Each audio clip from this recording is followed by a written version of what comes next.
Pada video kali ini, kami pun akan kembali menjelaskan dan menceritakan kisah perjalanan Cray pada bagian keempat. Singkatnya, seluruh isi cerita kali ini adalah tentang perjalanan Cray saat dia mulai mengacak-acak sebuah negara. Khususnya ketika Cray memutuskan untuk bergerak sendiri demi dapat datang secara langsung ke markas Norakot. Tapi sebelum Cray memutuskan untuk pergi ke tempat itu, di awal episode kali ini, mari kita melanjutkan dahulu potongan cerita dari episode sebelumnya. Di momen itu, tepatnya setelah Agus mulai mengecek monitor kamera pengawas yang kebetulan terpasang di kamar Alisa, Agus seketika terlihat panik. Sambil menepuk jidatnya, dia kemudian mengucapkan sesuatu, lalu segera mematikan layar monitornya. Gila, orang itu memang gila, dan juga orang itu sangat aneh. Buat yang penasaran, apa sebenarnya yang dilihat Agus? Mari kami jelaskan secara rinci. Singkat cerita, tepat di dalam ruangan Alisa, ternyata Cray dan Alisa sedang mengadakan sebuah pesta besar-besaran, yaitu pesta makan coklat.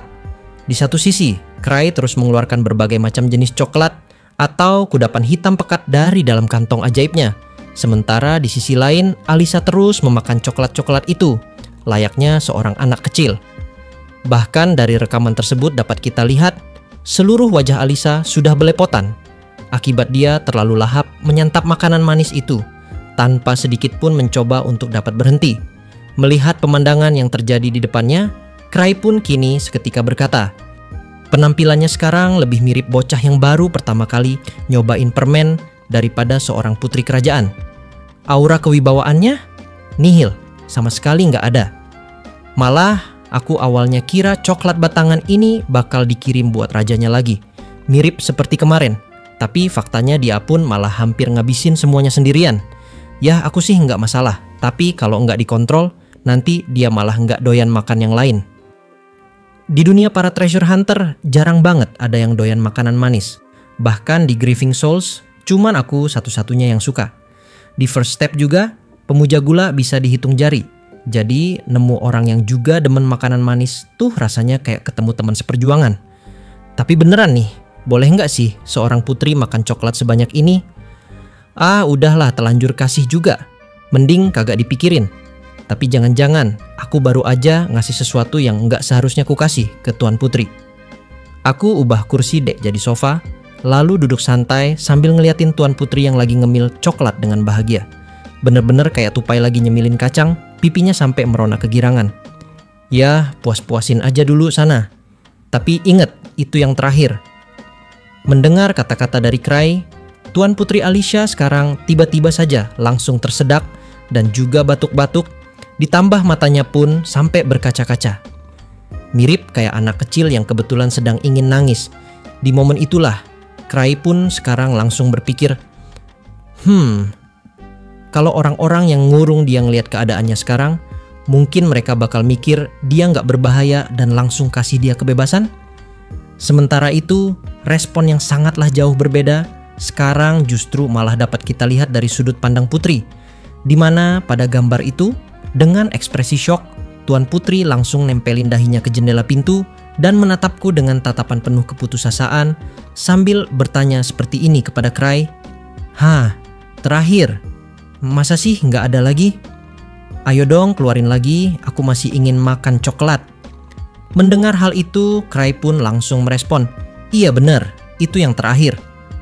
Tidak hanya itu, karena masih di dalam satu halaman yang sama, Cray pun langsung berkata di dalam hatinya, reliku emang keren karena bisa nyimpen coklat dalam jumlah besar, tapi bukan berarti bisa ngehasilin coklat tak terbatas. Begitu stok habis, ya udah, tamat riwayatnya.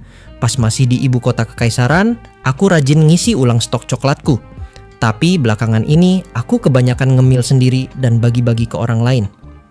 Jadi ya, habis deh. Kayaknya pas balik ke ibu kota nanti, harus beli banyak lagi biar nggak kehabisan lagi. Intinya, semua coklat dari Cray sekarang sudah habis dan dia tidak memiliki satupun stok cadangan lagi, tepat di dalam tas ajaibnya. Tapi di zaman sekarang, coklat bukan barang langka. Emang sih, di Kod mungkin nggak ada, tapi di luar sini coklat dijual di mana-mana. Dan meskipun kita nggak bisa keluar buat beli, kota ini lagi rame sama orang luar. bisa saja ada di antara mereka yang membawa coklat. Berdasarkan pikiran itu, Cry pun langsung bertanya kepada Alyssa, "Tuan Putri, aku akan keluar sebentar. Karena kalau aku tanyain para bandit pendatang, mungkin saja di antara mereka ada yang bawa coklat." Awalnya Alyssa tampak setuju. Tapi sebelum Cry melangkah, Alyssa tiba-tiba menghentikannya. Menurut Alyssa, berjalan sendirian di tengah kota yang tengah bergelut masalah bukanlah hal yang aman. Karena itulah dia menyarankan Cry mencari pengawal. Masalahnya, seluruh pengawal Alyssa saat ini tengah tidak tersedia. Hanya Cry seorang diri yang masih tinggal di sisinya. Karena itulah Alyssa kemudian bertanya, "Cry, apa kamu yakin mau keluar sendirian? Kemana Kaisar Petir, Cole, Lucia, dan Kutri?" Mendengar pertanyaan Alyssa, Cry terdiam sejenak. Tiba-tiba dia teringat bahwa kemarin dia diberi instruksi untuk mencari pengawal baru. Dalam hatinya, Cry bergumam, "Apa aku harus mencari mereka? Setauku, geng biker dulu pernah bilang kalau kekurangan pengawal nantinya akan diganti prajurit mekanis. Tapi, kapan pengganti itu akan datang? Duh, jangan sampai aku harus balik ke bui lagi." Saat Cry tengah pusing memikirkan masalah itu, tiba-tiba sebuah suara bergema dari langit-langit, seakan memang tengah menunggu momen yang tepat untuk turun tangan. "Maaf, aku datang terlambat." "Yang Mulia Putri Alyssa dan Cry Andre, serahkan masalah itu kepadaku saja." Mendengar suara dari arah belakang, Cry pun langsung menoleh. Benar saja, orang itu ternyata Olivia, kepala asisten pelayan Tuan Putri, yang tengah berjalan anggun, diikuti Jan, kepala pelayan, tepat di belakangnya. Bintang yang tersemat di dadanya masih satu. Dulu saat peringkatnya diturunkan oleh Tuan Putri, dia sampai pucat pasi. Tapi sekarang sepertinya dia mulai menemukan kepercayaan dirinya lagi. Melihat Olivia, Cry bergumam, "Wah, syukurlah. Sempat kepikiran tadi, jangan-jangan kamu kabur kayak dikejar tagihan." Cry melambaikan tangannya sambil menyapa. Tapi Olivia malah mendecakkan lidahnya dan menatap Cry penuh kebencian. "Diam, Cry Andre," katanya tegas. "Aku sudah menyelidiki perbuatan licikmu. Aku tahu kau yang menjebakku. Dan aku juga tahu lenyapnya geng biker yang menjadi pengawal sebelumnya. Itu semua gara-gara ulahmu. Ini konspirasimu demi naik jabatan menjadi kepala pengawal Yang Mulia Putri." Intinya, Olivia berteriak sekuat tenaga, meluapkan amarahnya. Karena ulah Cry, peringkatnya turun sampai menjadi bintang 1. Sementara itu, respon yang sangatlah berbeda sekarang justru malah dapat kita lihat dari sudut pandang Cry, di mana pada halaman ini Cry pun justru malah menjadi terpukau akibat tuduhan absurd dari Olivia kepadanya. Bahkan di dalam dialognya, Cry pun langsung berkata kepada dirinya sendiri, "Sumpah, aku nggak ngapa-ngapain. Aku bahkan nggak ngerti dia lagi ngomongin apa. Biker dan gengnya itu lenyap dengan sendirinya, bukan salahku." Olivia berlutut di depan pintu Tuan Putri, suaranya gemetar. "Yang Mulia Putri, saya sangat menyesal karena kelakuan saya yang kemarin. Tolong berikan saya satu kesempatan untuk menebus semua kesalahan ini. Saya berjanji akan setia sampai akhir hayat." Tuan Putri melongo, sementara Jan ikut nimbrung. "Yang Mulia Putri, Olivia sudah mengabdi cukup lama. Memang benar kelakuannya kurang bisa dibela, tapi meskipun begitu, mungkin saja Olivia masih layak untuk dapat diberikan satu kesempatan lagi." Nah, berbeda dengan Olivia, Jan tetap punya kelas 5. Karena walaupun Jin sama menyebalkannya, tapi Jan tidak pernah mencoba untuk dapat merendahkan Cry. Mirip seperti apa yang sudah dilakukan oleh Olivia. Di momen itulah Cry pun kembali berkata, Keputusan Tuan Putri memang selalu nggak terduga sih. Tapi kalau Olivia sebenarnya nggak seburuk itu dalam bekerja, dikasih kesempatan satu kali lagi pun tidak masalah juga." Tapi yang bikin aku melongo adalah tiba-tiba Tuan Putri malah nanya pendapatku. "Cry, menurutmu gimana?" Mendengar pertanyaan itu dari Putri, Jan langsung melotot. Olivia yang lagi berlutut juga mendadak gemetar. Aku juga nggak kalah kaget. Jian udah lama kerja buat Tuan Putri, tapi kenapa malah aku yang ditanya? Ini pelajaran buat semua orang. Kalau kerja cuma setengah hati, jangan heran kalau kepercayaan juga setengah-setengah. Dengan gini, bisa nambah sekutu itu nggak ada ruginya. Apalagi Olivia yang sekarang pasti bakal berusaha lebih keras biar nggak kena pecat. Pada kesempatan ini, Cry pun segera berkata kepada Olivia, kayaknya permintaan maafnya masih kurang mantap deh. Kayaknya dia butuh contoh dari aku. Kalau begitu, aku bakal kasih lihat. Permintaan maaf yang sungguh-sungguh itu harusnya kayak begini. Nah, mulai dari sana, Cry pun langsung menjatuhkan diri ke lantai dan melakukan sujud ala profesional. Atau dengan kata lain, Cry melakukan dan juga menggunakan teknik andalannya, yang bahkan mampu membuat Mother Fox langsung menjadi minder. Yaitu, sebuah teknik keramat dengan nama Dogeza. Mohon ampun sebesar-besarnya, wahai Baginda Ratu Putri Alisa. Jadi tolong, maafkan hambamu, Olivia yang sama sekali tidak berdaya dan juga sama sekali tidak becus. Baginda Tuan Putri, sekali lagi, tolong maafkan aku. Suara dramatis penuh kepasrahanku menggema di seluruh lorong. Oke, langkah pertama beres. Selanjutnya minta kesempatan kedua. Sayangnya aku nggak pernah tertarik sama kesempatan kedua. Jadi aku nggak tahu cara minta yang bagus. Tapi ya udahlah, ini kan soal perasaan tulus. Jadi kalau cuma akting bakal ketahuan juga. Gara-gara melihat perbuatan dari Cry barusan, suasana di dalam ruangan itu otomatis menjadi sunyi. Semua orang diam, terpana sama sujudku yang luar biasa megah. Sementara aku sungguh sangat puas banget. Udah lama aku nggak punya momen buat menampilkan teknik sujud tingkat dewa ini. Kali ini aku bener-bener luar biasa. Aku bangun, tepuk-tepuk bajuku yang udah kotor, lalu melirik Olivia yang gemetaran. Sejujurnya, aku sendiri juga bingung. Kenapa Olivia malah gemeteran, padahal aku nggak ngapa-ngapain. Karena yang aku lakukan cuma kasih contoh ke dia, supaya dia bisa melakukan teknik Dogeza. Nah, sekarang giliranmu. Triknya itu, tundukkan kepala serendah mungkin, kayak mau ngepel lantai pakai jidat. Mendengar penjelasan dari Cry, muka Olivia memerah dan juga badannya gemetar. Bahkan Jin yang biasanya kalem pun pipinya berkedut sedikit. Orang yang punya harga diri tinggi pasti susah buat tunduk. Sementara itu, aku nggak peduli sama harga diri. Jadi gara-gara itu, aku bisa sujud kapan saja tanpa terbebani sama sekali. Kayaknya Tuan Putri mulai merasa kasihan, soalnya dia ngeliatin Olivia dengan ekspresi serius. Beda banget sama dia yang tadi rakus banget makan coklat. Baiklah, tapi rencanamu untuk menebus kesalahan apa? Tuan Putri, saya sudah bawa calon pengawal baru untuk menggantikan geng biker. Mereka ini petarung jempolan dari luar. Skill mereka luar biasa, bahkan bisa berkeliaran sendiri di luar tanpa takut. Pokoknya, kemampuan mereka jauh di atas Cry Andre dalam segala aspek. Saya jamin, mereka akan jadi aset berharga bagi Yang Mulia Putri ke depannya. Olivia melirikku sekilas penuh dengan aura kebencian. Oh iya, aku baru ingat. Sebelum mencoba nendang aku keluar atau mencoba mengusirku, dia sempat bilang udah nemuin pengawal baru. Yah, sebenarnya sih, tambahan tenaga emang dibutuhin sekarang. Siapa tahu mereka juga bawa stok coklat. Tapi ekspresi Tuan Putri langsung masam. Dan dia ngomong dengan nada sedingin es batu. Sepertinya kamu memang belum puas dengan kastamu yang sudah kuturunkan?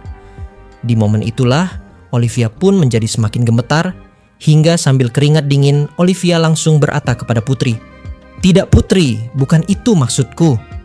Melihat semua hal itu di depannya, Cry pun kini kembali berkata, "Kasian juga sih kalau Olivia kena omel terus. Lagi pula, secara logis, nggak aneh juga kalau ada yang ngeluh soal aku yang katanya nggak becus. Tuan Putri, santai dulu. Aku pun turun tangan buat menengahi situasi. Biar suasana nggak makin runyam, aku mengeluarkan kartu besar dengan 6 bintang, kelas 6, dan dengan penuh gaya, aku menepuk kepala Olivia pakai itu. Baiklah, kalau kamu yakin aku akan menaruh ekspektasi padamu. Olivia, pastikan orang-orang yang kamu rekrut ini beneran bisa diandalkan ya. Berbeda denganku, pastikan mereka tuh benar-benar berguna." Mendengar ucapan itu dari Cry, maka Olivia pun kini langsung meminta semua pasukan pengawal barunya untuk bisa masuk karena kehadiran dari mereka sudah diminta oleh Cray dan juga Putri Olivia. Di ujung lorong panjang, pintu terbuka dan para pengawal baru masuk dengan langkah mantap. Penampilan mereka, seremnya nggak kalah sama geng biker sebelumnya. Jumlah mereka cuma 5 orang sih, nggak terlalu banyak. Tapi yang bikin mencolok, mereka bawa pedang segede gaban yang tergantung di pinggang. Dari 5 orang itu, 4 diantaranya tubuhnya kepal-kepal perban. Bahkan dari perban itu, nampak banyak sekali bekas darah yang keluar. Intinya, mereka nampak sudah terluka parah. Di momen itulah, Cray pun sekarang langsung berkata kepada kita, "Bandit? Kayaknya sih begitu. Wajar saja, kota ini kan tempat nongkrongnya para kriminal."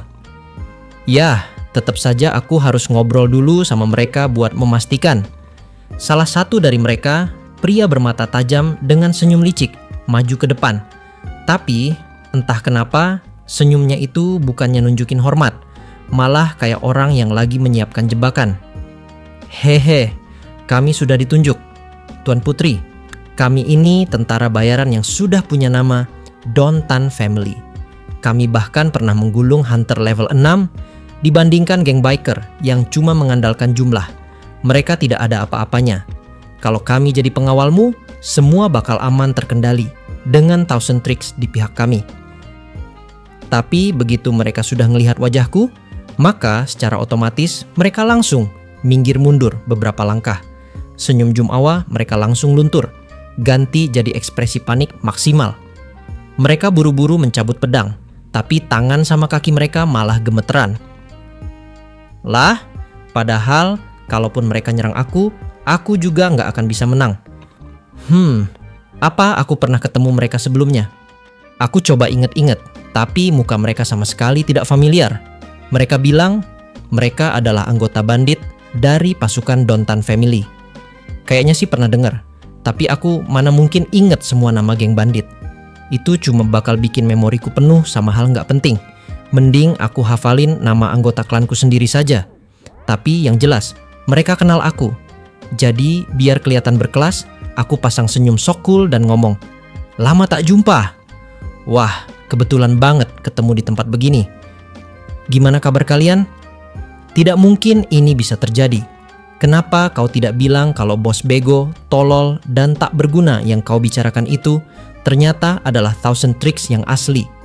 Di momen itulah, Olivia langsung refleks membentak mereka berlima. Sementara itu, Tuan Putri memandangku dengan mata berbinar-binar tapi jelas. Dia lagi menikmati kekacauan ini. "Kami mundur. Kalau berurusan sama orang ini, kami pasti tamat." "Tenang dulu, jangan sembarang bicara. Pria ini hanya memiliki nilai evaluasi level 4. Namun di saat Olivia sedang mencoba menahan mereka, maka bocil dari pasukan bandit Dontan Family akhirnya langsung berkata, "Aku tidak peduli, dirimu tidak tahu seberapa hebat kekuatan asli dari orang itu. Dan juga dirimu sama sekali tidak tahu seberapa gila hal yang sudah dilakukan oleh Thousand Tricks tepat menuju kepada kami di dalam stasiun kereta kuda dari negara ini." Nah, mendengar percakapan dari para bandit itu, Cray pun langsung bertepuk tangan sambil berkata seperti ini kepada kita. "Aku baru ingat, jadi mereka ini gerombolan yang dulu sempat ngeroyok aku di stasiun. Pantas saja namanya kayak familiar di kuping. Tapi, kenapa mereka sekarang masih hidup? Bukannya terakhir kali aku melihat mereka sudah nampak sekarat, bahkan ada yang tubuhnya sudah hancur, kayak dihantam kereta. Jangan-jangan ini adalah kekuatan dari Sara-Sara. Jadi, perban yang mereka lilit-lilit di badan pasti bekas luka yang mereka dapat dari Sara-Sara. Sara-Sara itu emang misterius sih. Bahkan kalau dipikir-pikir, kekuatan Sara-Sara bisa buat bunuh orang lain, tapi juga bisa dipakai buat hidupin orang lain. Aku yakin kemarin bukan mimpi, karena para bandit itu baru aja datang dengan tubuh penuh perban dan juga darah. Kemudian setelah berkata seperti itu di dalam hatinya, maka Cray pun kini kembali melanjutkan semua perkataannya kepada 5 orang anggota dari kelompok bandit Dontan, sambil mengangkat kedua tangannya buat nakut-nakutin mereka. "Woi para bandit lemah, Apakah kalian mau kena kekuatan dari sara-saraku lagi? Atau kekuatan serserku?